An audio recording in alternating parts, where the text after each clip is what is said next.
My name is Leonie Haimson. I run an organization called Class Size Matters. I got interested in this issue many years ago when my daughter was in first grade and she was in a class of 29. And she had a fantastic teacher, very skilled, very experienced. I was helping her clean up in the classroom before a vacation, and she confided in me that it made all the difference in the world if one or two kids were absent from class. So she prayed for those days. And I was shocked and appalled because I thought, my God, if she feels this way, how do less experienced, less skilled teachers feel? I did a little research. I found out two things that I had no idea about before. Number one, that New York City had by far the largest class sizes in the state. And number two, that research showed without a doubt that smaller classes was strongly linked to better student success in every way that could be measured in terms of test scores, grades, fewer disciplinary issues, higher attendance, fewer referrals to special education, lower teacher attrition.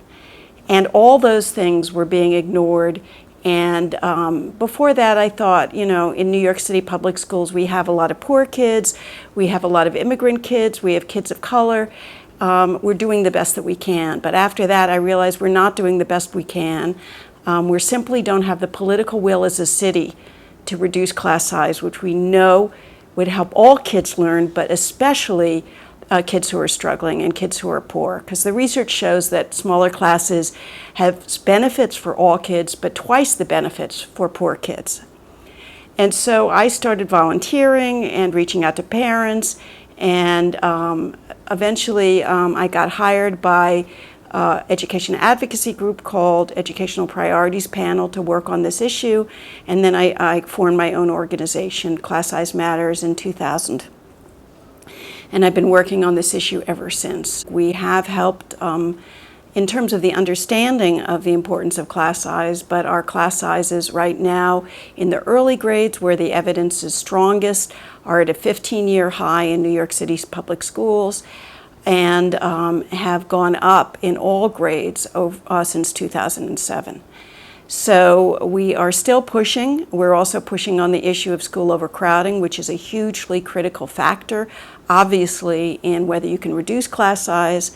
We also do budgetary watchdog because we see millions of dollars wasted on other things where there's no evidence to prove that they work.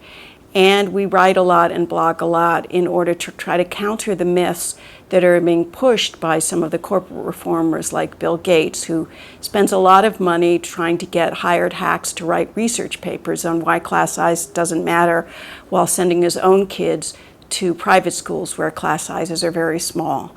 And this is a general trend among many of the corporate reformers that actually are pushing class size increases while their own kids and the kids of the business elite benefit from class sizes that are generally capped at about 15. Whereas here in New York City, we have high needs kids, immigrant kids, poor kids who are often in classes of 30 or more.